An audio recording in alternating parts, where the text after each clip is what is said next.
like and subscribe channelnya Media Center. Terima kasih. Assalamualaikum warahmatullahi wabarakatuh. Waalaikumsalam warahmatullahi wabarakatuh. Bismillahirrahmanirrahim. Alhamdulillahi rabbil alamin. والعاقبة للمتقين ولا عدوان إلا على الظالمين والصلاة والسلام على أشرف الأنبياء والمرسلين سيدنا ومولانا محمد وعلى آله وأصحابه المجاهدين الطاهرين أما بعد. Saudara-saudara kaum muslimin rahimakumullah, salah satu kelebihan makhluk bernama manusia yaitu bahwa Allah subhanahu wa ta'ala menghiasi hidup manusia ini dengan syahwat atau yang lazimnya kita sebut sebagai hawa nafsu. Inilah tenaga yang merupakan daya dorong yang melahirkan dinamika dalam kehidupan manusia, yang menyebabkan terus-menerus terjadinya perkembangan dalam sejarah peradaban dan kehidupan manusia. Hawa nafsu bisa melambungkan seseorang kepada puncak kejayaan, dan hawa nafsu dapat menenggelamkan seseorang ke dasar jurang kehancuran yang paling dalam. Pada surah Ali Imran ayat 14, Allah subhanahu wa ta'ala berfirman, A'udzu billahi minasy syaithanir rajim. Zuyyina lin-nasi hubbus syahawati minan nisa'i wal banin wal qanatiril muqantarati minadh dhahabi wal fiddah wal khaylil musawwamati wal an'ami wal harth. Dzalika mata'ul hayatid dunya wallahu 'indahu husnul ma'ab. Mari kita perhatikan ayat ini lebih dekat lagi. Allah subhanahu wa ta'ala menjelaskan, Zuyyina lin-nasi hubbus syahawat. Makhluk manusia itu dihiasi dengan hawa nafsu. Dengan kata lain, hawa nafsu adalah perhiasan. Manusia tanpa hawa nafsu sama saja dengan orang yang tidak berhias, monoton, tidak mempunyai perkembangan dalam gerak kehidupannya.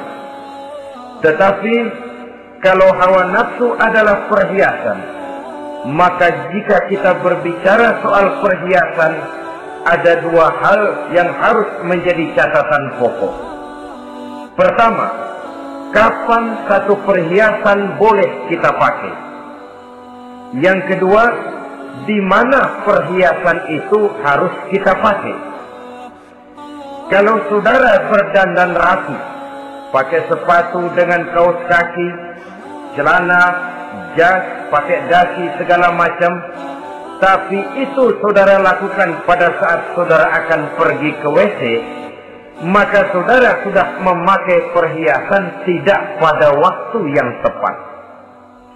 Begitupun sebaliknya, kalau jam tangan saudara pakai di kaki, kopiah saudara pasang di kaki, lalu sepatu naik ke atas jidat, maka saudara memakai perhiasan tidak pada tempatnya yang tepat.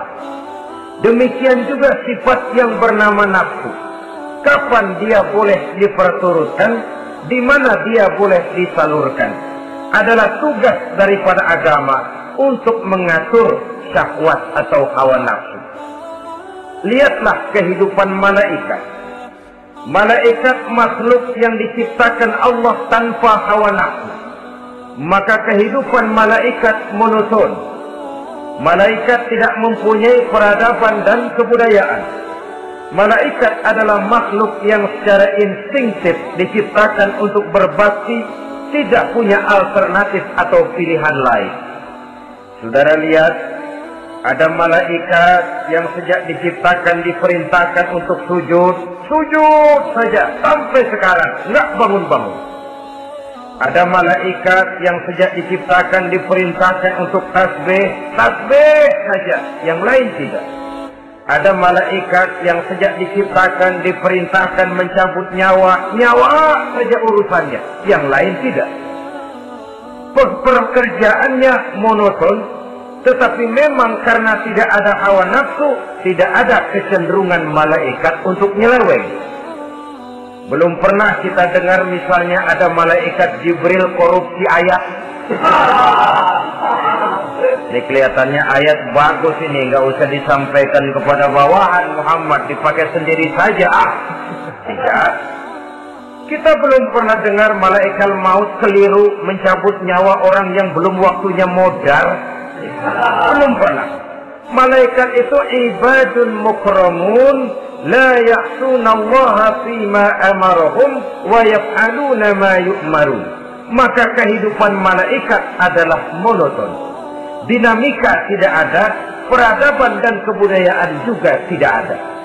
Andai kata bumi dan seluruh isinya diserahkan kepada malaikat untuk mengisinya, barangkali saudara tidak akan pernah kenal jembatan Semanggi, saudara tidak akan pernah kenal Monas, gedung-gedung bertingkat, gedung-gedung pencakar langit. Semua yang menggerakkan itu adalah karena manusia mempunyai hawa nafsu. Nah, kemudian pada kalimat berikutnya Allah memberikan rincian. Apa nafsu kepada apa yang paling menonjol dalam kehidupan manusia itu? Pertama, minan nisa, hawa nafsu kepada perempuan. Ini tentu yang ditujukan laki-laki. Dimanapun saja makhluk bernama laki-laki, kalau dia normal, tidak impoten, mesti suka kepada perempuan. Itu wajar, bin pantas alias normal. Tetapi tadi saya katakan di awal, nafsu kepada perempuan adalah perhiasan. Kapan makainya, di mana makainya, itulah tugas agama memberikan tuntunan dan aturan. Saudara-saudara kaum muslimin rahimakumullah, nafsu kepada wanita dapat mengantarkan seseorang kepada puncak kejayaan, tapi nafsu kepada wanita bisa menenggelamkan seseorang ke jurang kehancuran. Bergantung kepada latar belakang apa yang mendorong timbulnya syahwat tadi.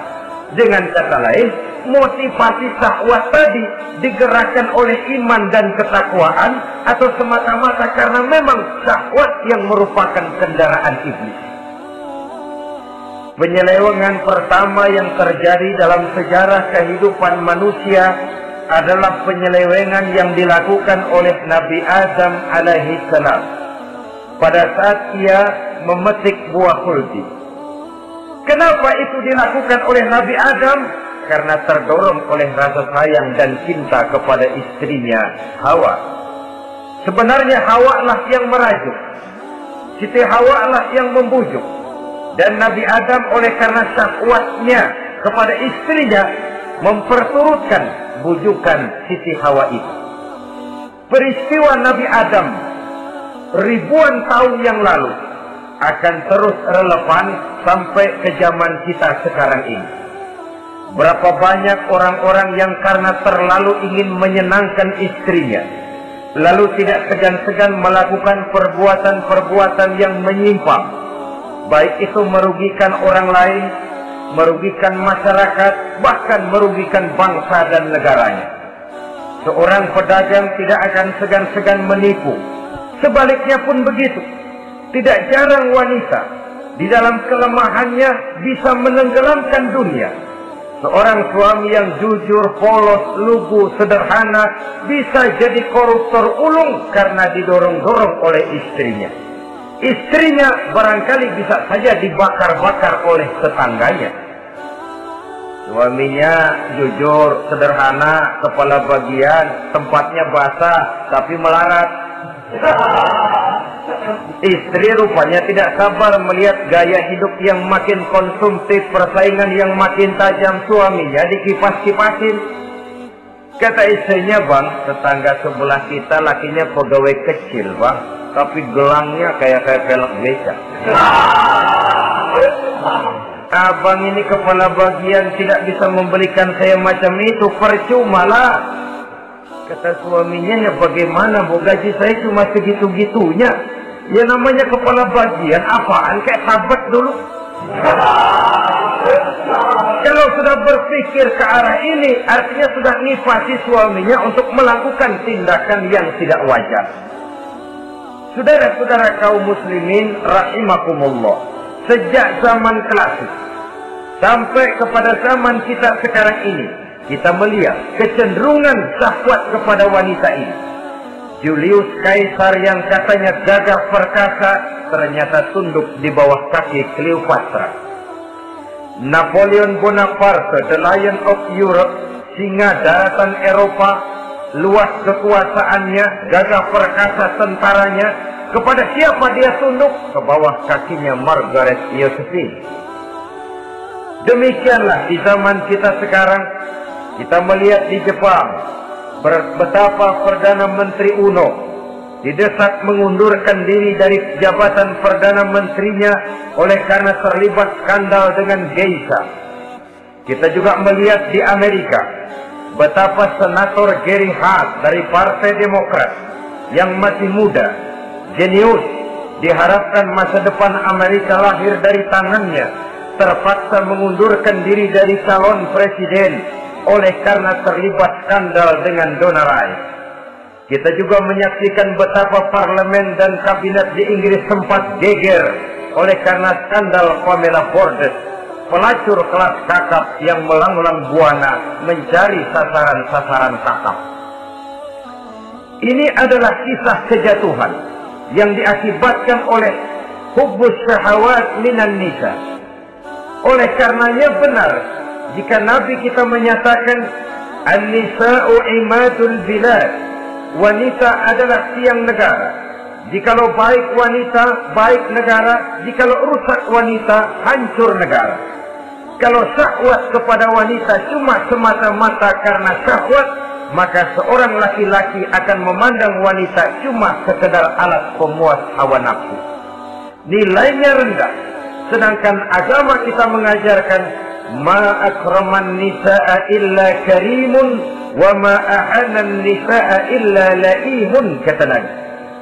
Tidak akan menghormati kaum wanita kecuali orang-orang yang terhormat, dan tidak akan merendahkan derajat kaum wanita kecuali memang orang-orang yang rendah moralnya.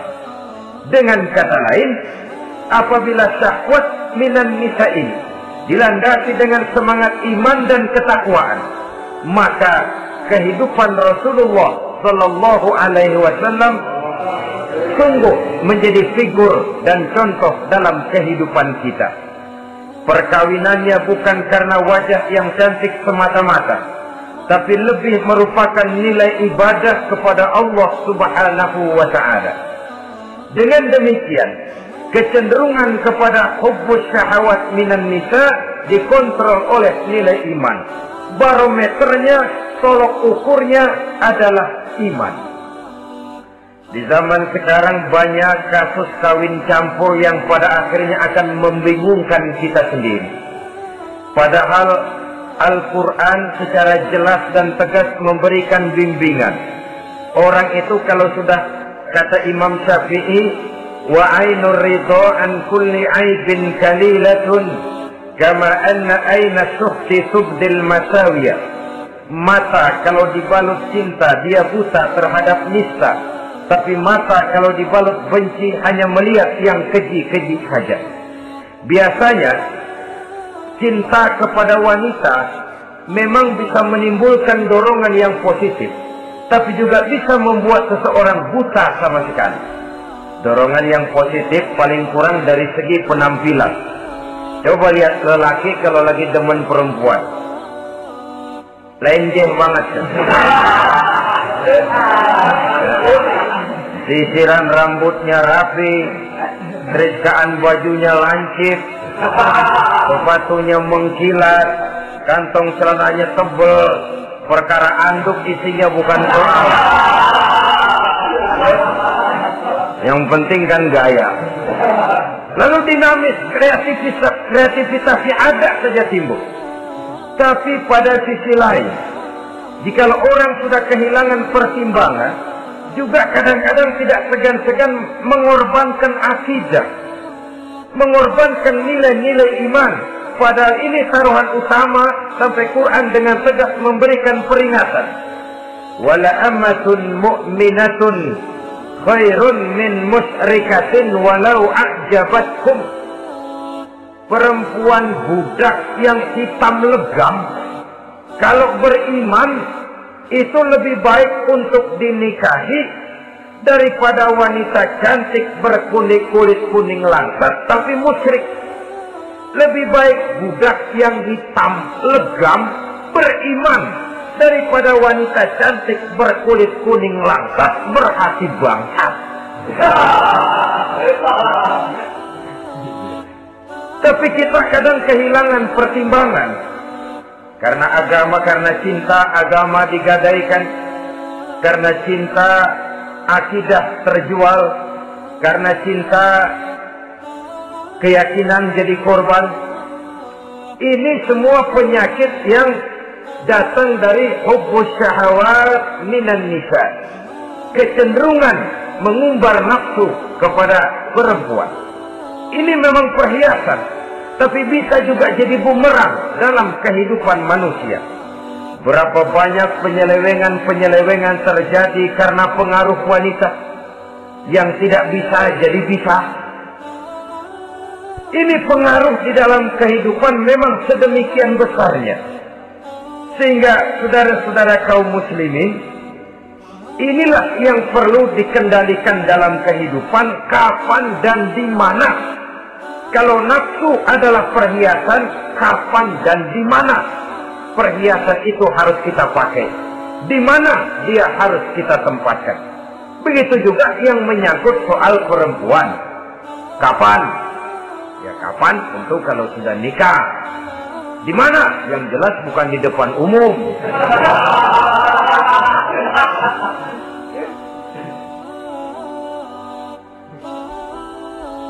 Ini nafsu yang pertama, minan nisa. Yang kedua, wal banin. Dihiasi juga manusia dengan kecintaan kepada banin. Makna banin di sini ay al-aulad, anak-anak laki. Kenapa disebut banin, anak-anak laki? Karena pertama, sering anak laki itu lebih jadi kebanggaan buat orang tuanya ketimbang anak perempuan. Sebabnya apa? Pertama, faktor nasab. Silsilah lebih kuat kepada laki-laki ketimbang perempuan. Yang kedua, faktor cita-cita. Orang tua kalau punya anak laki-laki, cita-citanya panjang. Nak, kau nanti jadi dokter ya. Nak, jadi insinyur ya. Nak, jadi pilot ya. Nak, jadi pengusaha ya. Nak, jadi presiden ya. Tapi kalau dia punya anak perempuan, paling, ya nak, mudah-mudahan nanti kamu dapat jodoh orang baik nak. Dapat jodoh orang soleh. Saudara-saudara, yang ketiga, anak perempuan itu kalau sudah berkeluarga biasanya pindah kepada lingkungan keluarga lain. Sehingga orang berkata punya anak perempuan banyak sebenarnya seperti agen. Artinya ada yang mau bawa, kan gitu. Ada yang minta ambil. Ada yang berminat buntel. Paling dia nengokin orang tuanya lebaran. Ya syukur kalau sebulan sekali atau seminggu sekali. Tapi minimnya kan lebaran.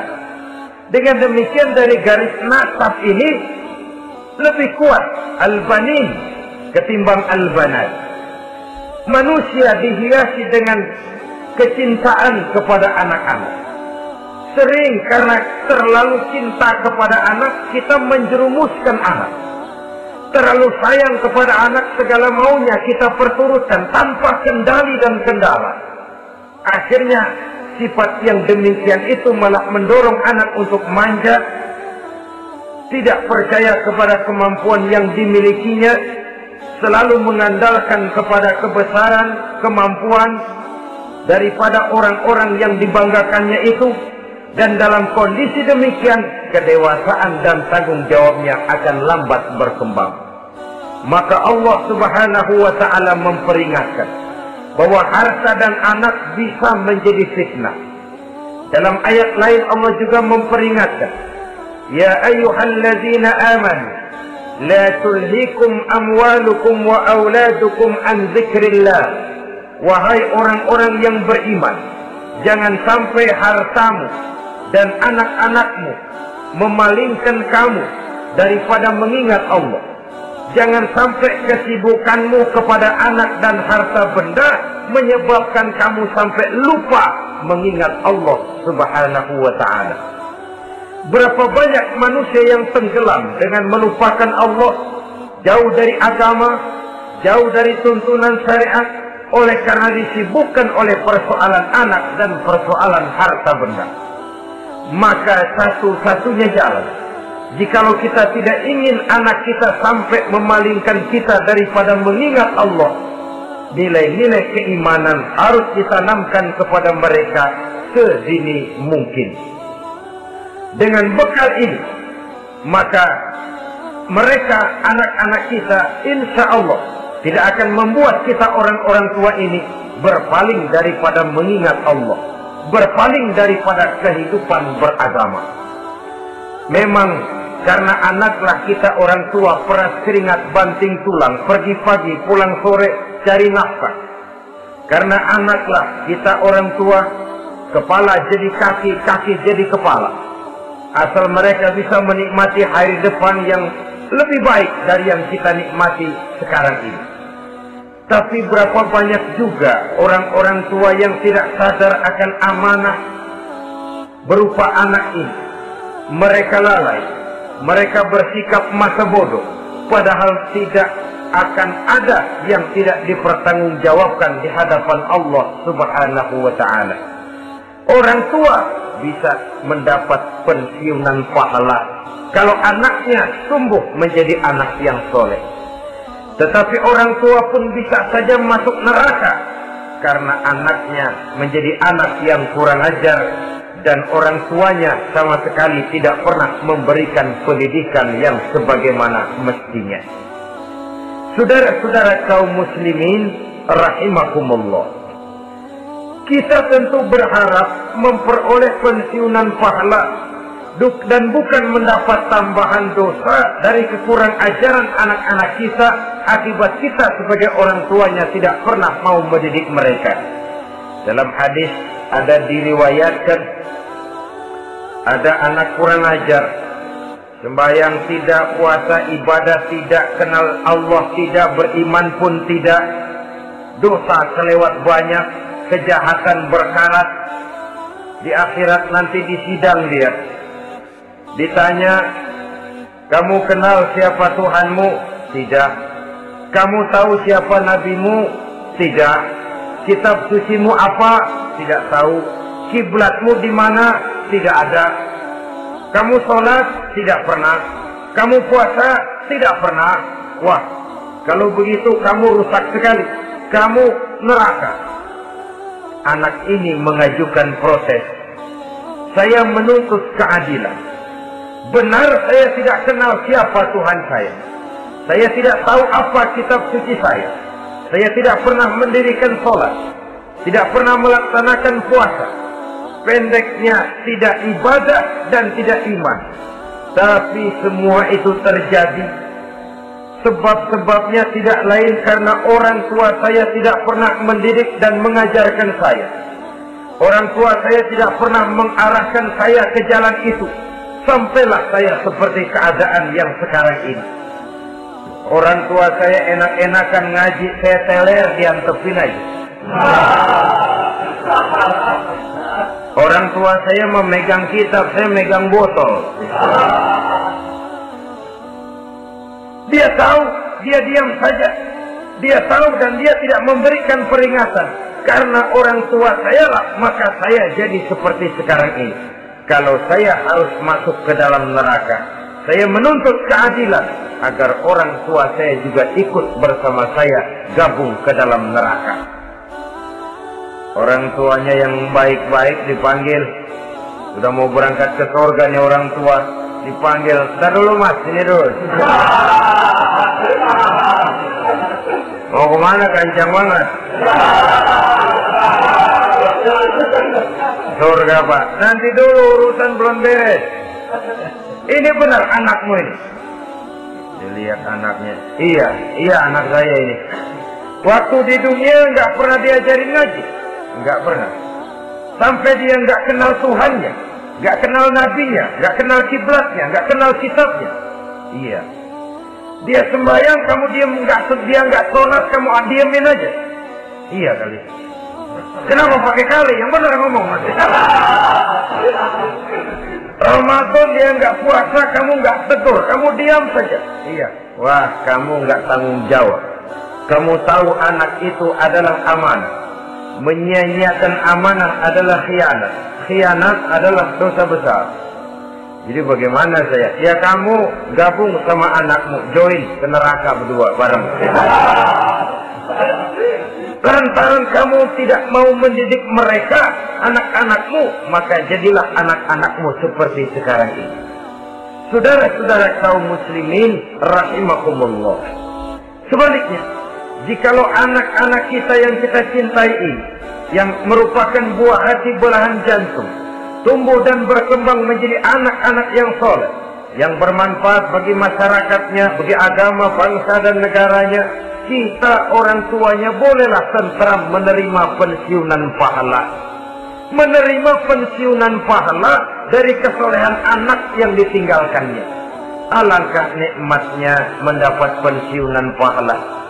Terbaring kita di bawah pohon kemboja, nilai kebaikan kita dikenal orang, nama kita akan tetap hidup. Oleh karena kita meninggalkan anak-anak yang tumbuh menjadi generasi yang soleh, bukan anak yang salah. Oleh karenanya, kecintaan kepada anak jangan sampai membuat kita lalai dari mengarahkan mereka kepada kehidupan beragama. Di zaman sekarang ini, kecenderungan kita mengarahkan anak pun sudah kepada kecenderungan yang berbau materialistis. Maka yang ramai bagaimana anak bisa mengejar program MBA, Master of Business Administration, supaya keluar bisa jadi manajer. Bagaimana anak lalu kursus komputer, supaya keluar menjadi tenaga yang canggih di bidang komputer. Nah, kalau dia perempuan cantik, bagaimana dia bisa masuk Akademi Sekretaris and Management, supaya bisa jadi sekretaris. Atau bagaimana dia bisa masuk sekolah nyanyi, supaya nanti jadi penyanyi dengan tarik suara, uang lalu mengalir ke dalam kocek jutaan nilainya. Maka yang ramai pun hal-hal yang semacam itu. Dalam pada itu, pengajian, kursus-kursus keagamaan, study club yang membicarakan masalah-masalah agama, ramainya kadang-kadang kalau bulan Ramadan, dianggap training center. Ya lumayan, daripada tidak sama sekali mah lumayan. Tapi dengan demikian ini kan merupakan bagian terpokok dari kehidupan manusia. Alangkah idealnya jika dia mengantongi gelar MBA, Master of Business Administration, tapi punya nilai iman yang tangguh, ahli komputer, tapi punya keyakinan beragama yang mantap. Dan ini harus ditanamkan lebih dahulu sebelum dia menguasai disiplin ilmu yang lainnya. Saudara-saudara kaum muslimin rahimakumullah, kecintaan kepada anak-anak sering mendorong seseorang untuk menimbulkan sifat nepotisme. Segalanya serba garis keturunan. Sejak ia jalur birokrasi sampai ke dalam kehidupan sehari-hari, nepotisme ini bisa terlihat. Orang kehilangan kondisi objektivitasnya. Mampu atau tidak soal lain. bidangnya atau tidak bukan soal. Yang penting masih ada hubungan keturunan. Maka timbullah tumpang tindih untuk sesuatu pekerjaan yang tidak sesuai dengan kemampuan dan keahliannya. Di desa-desa kita melihat masjid, ketua masjid bapaknya, bendahara anaknya, sekretaris mantunya, Bilal besannya, pol beduk engkongnya. Pokoknya asal masih ada garis keturunan, masuk, tidak minggir. Ini pada akhirnya kurang menciptakan pemerataan kesempatan. Iyalah kalau profesinya, tapi kan jarang yang demikian itu. Kita boleh cinta kepada anak-anak kita, tapi jangan lalu mempergunakan posisi yang kebetulan kita gunakan untuk menempatkan anak-anak kita lebih dari kemampuan yang mereka miliki. Nepotisme yang lahir. Sehingga ini bukan saja tidak mendidik, tapi mengakibatkan terjadinya tumpang tindih. Tidak lagi berprinsip the right man on the right job, bahwa orang harus ditempatkan sesuai dengan keahliannya, tapi kita sudah berpikir subjektif. Ahli atau tidak ahli, asal masih berbau keturunan, ayo silakan. Nepotisme yang akan lahir. Oleh karenanya, mencintai anak adalah sesuatu yang merupakan perhiasan di dalam kehidupan. Wajar, tetapi harus kita menempatkannya sesuai dengan semestinya. Ini yang kedua. Yang ketiga, nafsu yang menghiasi hidup manusia itu adalah nafsu kepada wal qanatiril muqantarati minaz zahabi wal fiddah. Al-qantarah ay al-malul katsir. Kecintaan, kesenangan, nafsu kepada harta benda yang banyak daripada emas dan perak. Ini tentu sesuai dengan situasi dan kondisi. Kecintaan untuk mengumpulkan harta benda yang sebanyak-banyaknya, baik itu berupa emas, baik itu berupa perak. Ini cuma penyebutan beberapa jenis dari kecenderungan manusia kepada harta benda. Bukankah sering dikatakan orang bahwa manusia di dalam berhadapan dengan harta itu seperti meminum air laut. Makin diminum, makin kering tenggorokan, makin haus kita dibuatnya. Apabila watak ini kita perturutkan, maka manusia tidak akan pernah kenal puas, tidak akan pernah kenal cukup. Nabi kita memberikan peringatan. Lau anna libni Adam wadiyani min zahabin labtagha lahu masalisan wa la yamla'u jawfa ibni Adam illa turab. Andai kata manusia mempunyai dua buah ladang yang seluruhnya berisi emas, akan puaskah manusia? Tidak. Mereka akan cari ladang emas yang ketiga. Wala yamla'u jawfa ibni Adam illa turab. Sungguh mulut manusia ini tidak akan pernah penuh terisi kecuali kalau sudah disumpal dengan tanah. Artinya kalau sudah dia dipendam di liang lahat baru cukup. Tetapi sepanjang dia masih bergerak, masih hidup dan bernyawa, masih bisa berusaha dan berbuat, dia tidak akan pernah mengenal puas. Ini akan mendorong manusia terjebak kepada menghalalkan segala cara untuk mencapai tujuan. Yang penting kaya, kan begitu. Dan cepat. Sebab sekarang orang sering motong kompas. Yang penting kan cepat kaya. Soal cara, kalau jujur aja mah, sampai kapan mau kaya? Perkara itu renten, bukan soal. Perkara itu judi, tidak jadi masalah. Perkara itu korupsi menyangkut hak orang banyak, bukan soal. Yang penting cepat kaya. Dan anehnya lagi, tidak malu menumpuk kekayaan dengan cara yang tidak wajar. Ya kan orang hidup bermasyarakat tuh bisa dianalisa toh. Emang usahanya apa sih? Gajinya sebulan berapa sih? kok bisa gitu-gitu bener sih? Dari mana sih? Secara langsung orang tidak berani bertanya, tapi dari mulut ke mulut akhirnya tersebar jadi rahasia umum. Diano kan punya ano, Diano anonya seano.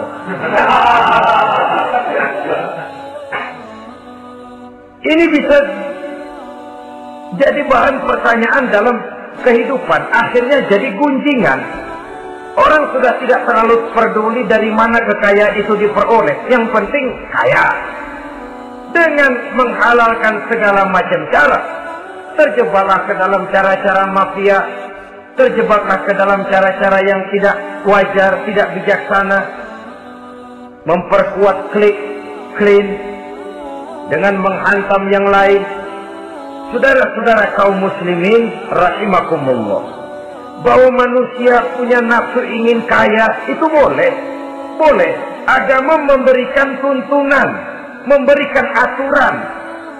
Tidak hanya sekedar asal kaya, tidak hanya sekedar asal banyak harta. Malahan hadis menyatakan, kalau saudara diberikan umur panjang, pertanyaan akhirat cuma satu kok. Umurmu kau habiskan di mana? Kalau saudara diberikan amanah berupa ilmu pengetahuan, pertanyaan akhirat juga cuma satu kok. Ilmumu kau amalkan untuk apa? Tapi kalau kita diberikan amanah berupa harta benda, pertanyaan akhirat itu dua. Min aina iktasabahu wa fima anfaqahu. Dari mana hartamu kau dapat, kemana hartamu kau belanjakan. Dari mananya ditanya, kemananya juga ditanya. Depan belakang ditanya. Dan kalau mempergunakan harta untuk kesenangan syahwat, orang berani bukan main. Tapi kalau untuk kepentingan agama, yang hakikatnya untuk kepentingan dirinya sendiri, berat seperti nyabut bambu dari ujung. Orang kalau menyumbang masjid 100.000, itu kan zahirnya memberikan panitia masjid. Tapi hakikatnya kan dia nabung buat dirinya sendiri. Seolah-olah dia cuma berkata, Pak, tolong saya titip 100.000, ini untuk kepentingan saya di akhirat nanti. Silakan uangnya mau dibelikan semen, pasir, kaca, pintu, jendela, silakan.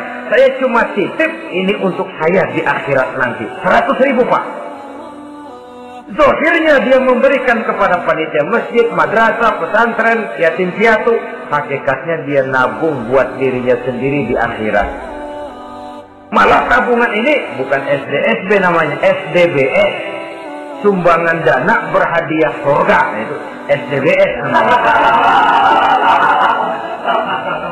Sekarang orang mengejar SDSB, lalu berat mengejar SDBS. Sumbangan dana yang berhadiah surga langsung dari Allah Subhanahu wa ta'ala. Coba kalau dia main golf, sewa lapangan golf itu 400-500 sebulan, paling 4-5 kali main. Beli stick golfnya saja sampai jutaan. Datang panitia pembangunan masjid 100.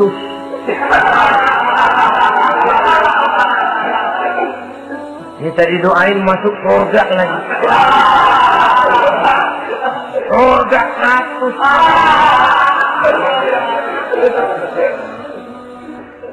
Saudara-saudara kaum muslimin rahimakumullah, kecintaan kepada harta benda yang banyak, baik berupa emas, berupa perak, mendorong orang untuk berlomba-lomba yang Allah peringatkan dalam Al-Quran, Alhaakumut takatsur hatta zurtumul maqabir.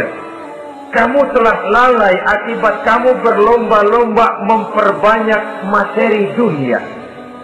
Hatta zurtumul maqabir, sampai kamu dekat masuk ke liang kubur, baru rupanya sadar bahwa perlombaan ini tidak akan pernah sampai ke garis finish. Betapapun jauhnya rally Paris-Dakar, garis finishnya ada. Betapapun hebatnya medan yang ditempuh buatnya gurun pasir Afrika, garis finishnya pasti ada. Itu kan rally yang terbuat di dunia katanya, Paris-Dakar. Tapi garis finishnya ada. Namun jikalau kita berlomba memperbanyak harta, kita tidak akan pernah sampai ke garis finish. Yang kecil-kecilan aja dah. Kalau orang ditanya, kamu kenapa sih belum mau sembahyang? Ya bagaimana mau sembahyang Pak, tinggal di Jakarta masih kontrak. Siapa habis tahun diubur-ubur yang punya rumah. Kalau punya rumah sendiri walaupun kecil-kecilan, saya mau ibadah Pak. Ya, diberikan rezeki oleh Allah, bisa bikin rumah walaupun kecil-kecilan. Belum juga mau sembahyang. Kok belum juga sembahyang? Iya Pak, rumah emang udah punya sendiri, cuman kecil Pak. Atasnya asap, kalau hujan aja bocor.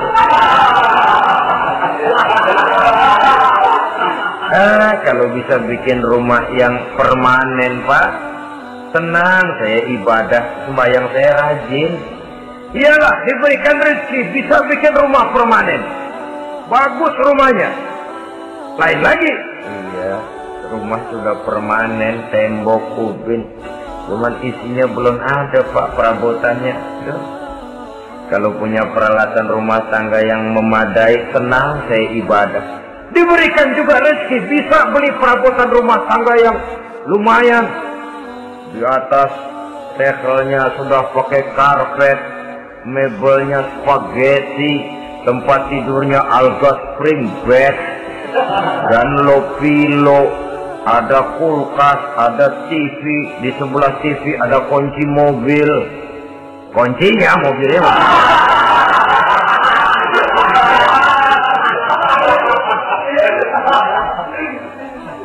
Bagaimana? Sekarang sudah cukup perabotan? Perabotan sudah ada Pak, cuman kendaraan belum punya ini. Kemana-mana masih ngukur jalanan aja. Kalau punya kendaraan enak, kemana-mana cepet Pak, mau ke masjid juga getap dah, rajin. Diberikan rezeki, bisa beli kendaraan. Lain lagi nanti. Sudah punya sepeda, pengen punya motor, kepengen punya mobil, kepengen punya pesawat terbang, pengen punya kapal induk.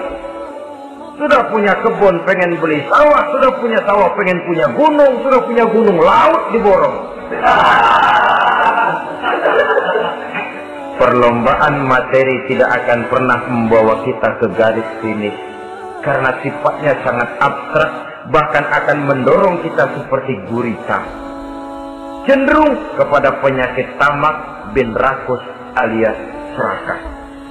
Dengan demikian saudara-saudara, bahwa kecintaan kepada harta merupakan nafsu, dan nafsu itu adalah perhiasan, dia bisa menjadi daya dorong positif.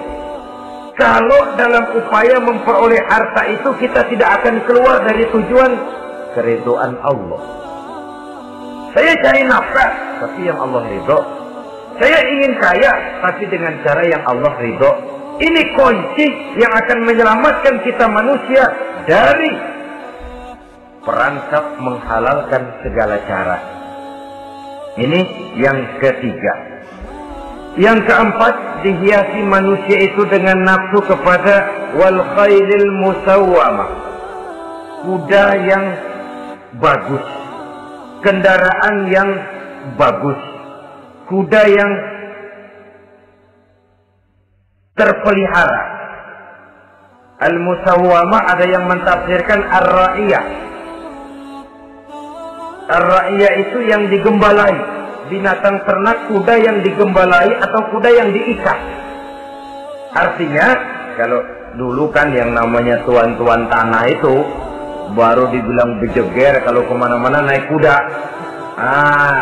Jet set zaman dulu itu udah kelompok jet set itu kendaraan. Kalau sekarang baby benda, dulu mah kuda band.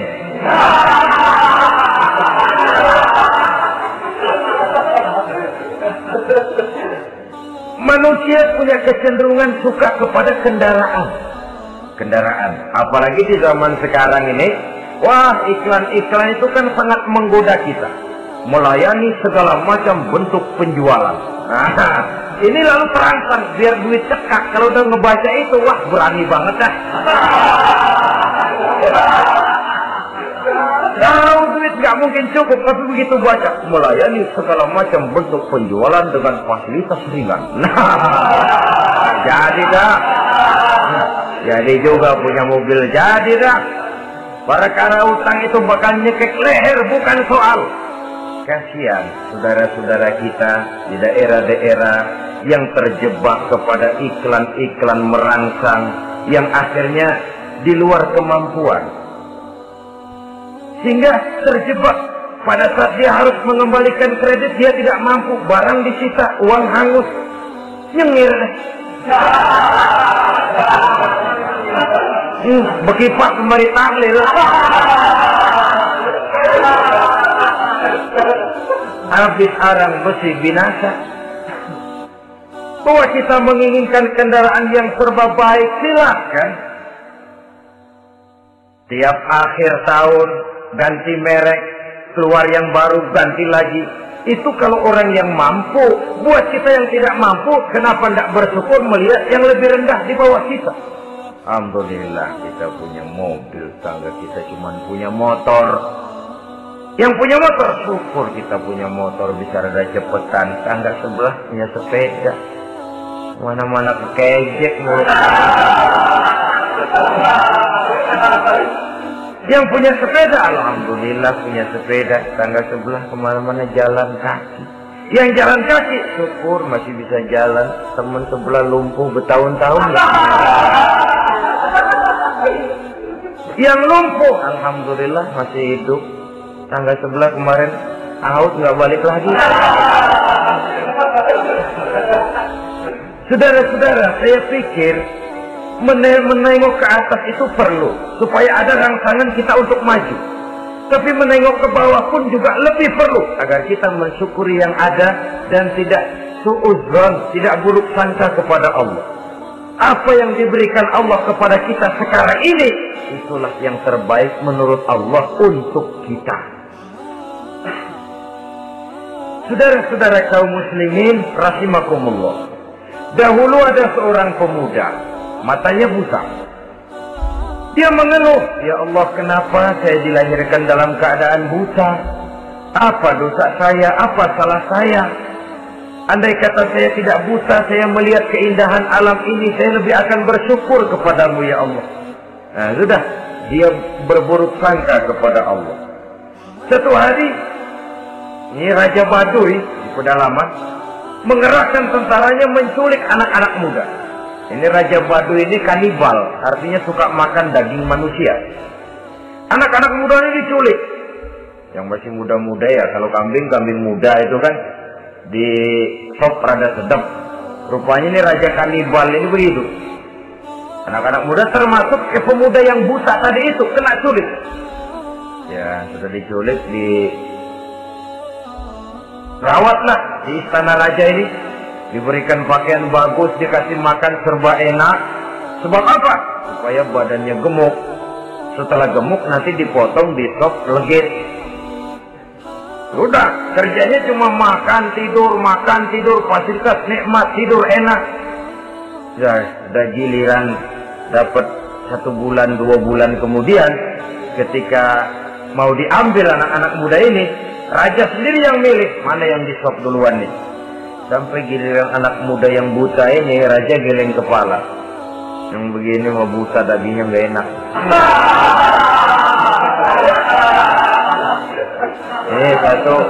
Satu lepas saja, lepas. Saya mau makan daging orang buta, lepas saja. Pulang ini anak muda, batinnya bersyukur, sujud syukur, ya Allah, katanya untung saya buta. Coba kalau saya nggak buta udah habis saya di stop. 2 bulan yang lalu dia mengeluh, ya Allah, kenapa saya dilahirkan dalam keadaan buta?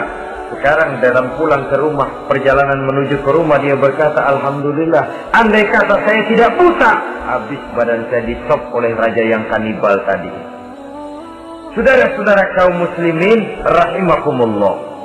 Jadi dengan demikian pola hidup yang konsumtif sesungguhnya sangat tidak mendidik apabila dilatar belakangi oleh kemampuan yang tidak menunjang. Dengan demikian setidaknya mendidik orang untuk berkhayal. Anak-anak muda sama merek mobil ngerti banget dah. Punya kagak? Ini BMW model terakhir nih. Nih kemarin gue ngeliat di sana, gue megang lah.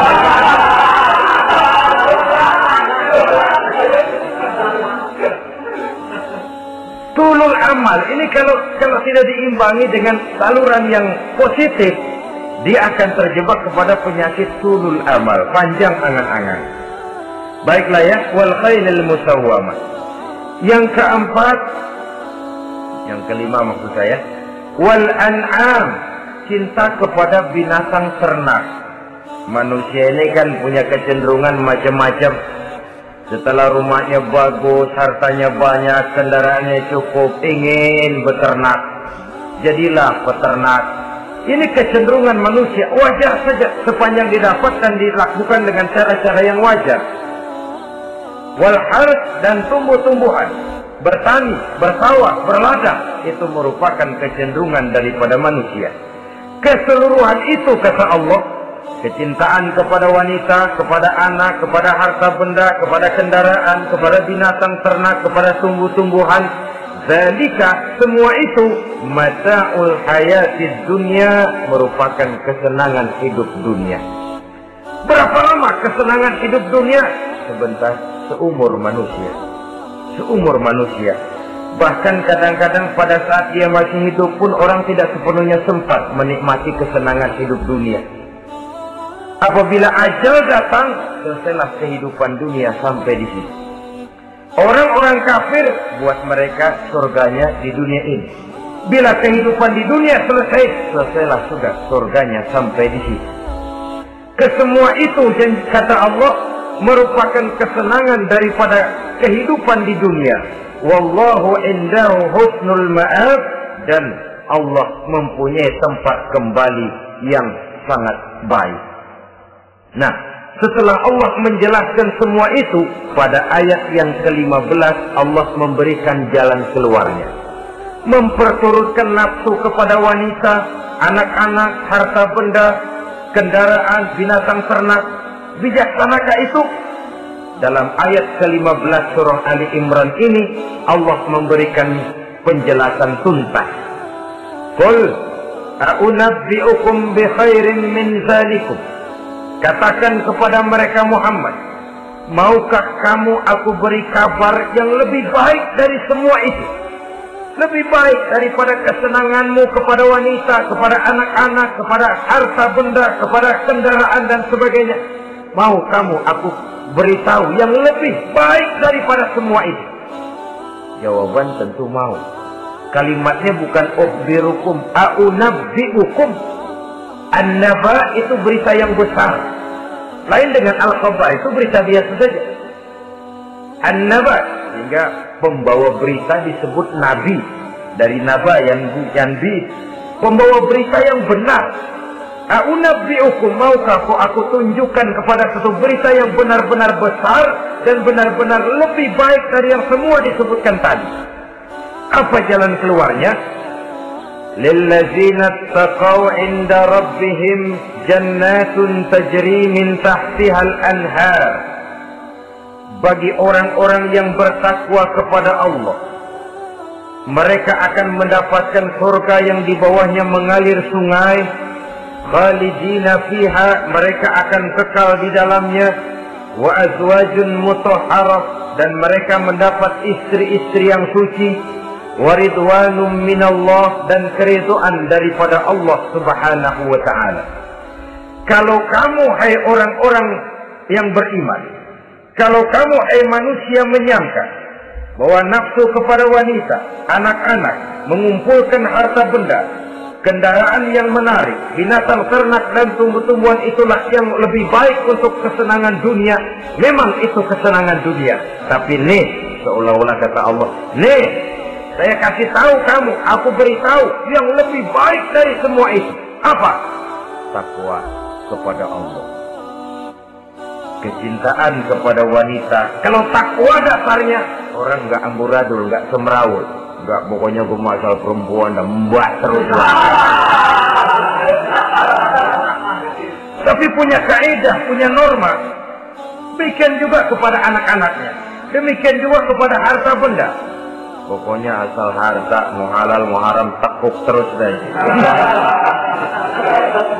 Semuanya dilandasi oleh taqwa, lillazina taqaw, oleh ketakwaan kepada Allah. Nah, ketakwaan ini akan menghasilkan apa? Inda rabbihim jannatun tajri min tahtihal anhar. Melahirkan, menghasilkan surga yang di bawahnya mengalir sungai-sungai. Saudara-saudara kaum muslimin rahimakumullah, jika kita menyangka bahwa wanita bisa memberikan kesenangan, iya, kesenangan dunia. Jika kita menyangka bahwa harta benda bisa memberikan kesenangan, iya, kesenangan dunia.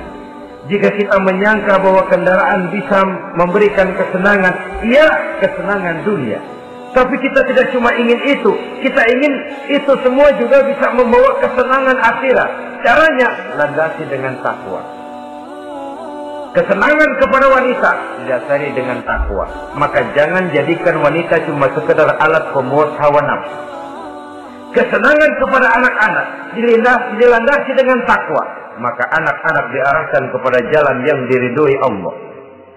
Kesenangan kepada kendaraan dilandasi dengan takwa, maka kendaraannya selalu mengarah berjalan menuju jalan takwa, diridhoi oleh Allah Subhanahu wa ta'ala. Kalau tidak, itu mobil selempengan Ancol gancang banget ya. Tapi giliran dihadapin ke masjid, mogok belum. Urusan ngaji ada aja halangannya tuh kendaraan.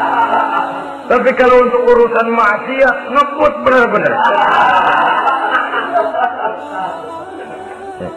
Dilandasi dengan ketakwaan. Sehingga dengan demikian, tidak hanya sekedar surga di dunia ini, tapi lebih-lebih di surga di akhirat nanti. Khalidina fiha, kekal. Kalau dunia ini kan zillun zail, bayangan. Hari ini kita jaya, besok kita bangkrut. Siapa yang mau menghalangi? Hari ini kita melambung, besok kita nyungsep. Siapa yang bisa menarik? Tidak kekal, berubah, temporer, relatif. Di sana kebahagiaan yang dilandasi dengan takwa ini sudah surga, kekal di dalamnya, azwajun mutahharah. Dapat istri-istri yang suci. Suci dalam arti belum pernah dijamah orang lain. Suci dalam arti tidak pernah terkena halangan. Seperti mens misalnya, baik menstruasi atau mencret, itu tidak. Azwajun mutahharah. Konon makna mutahharah ini ya artinya juga bisa selalu gadis, bidadari, selalu perawan, tidak pernah janda, walaupun tiap hari dipakai, perawan terus.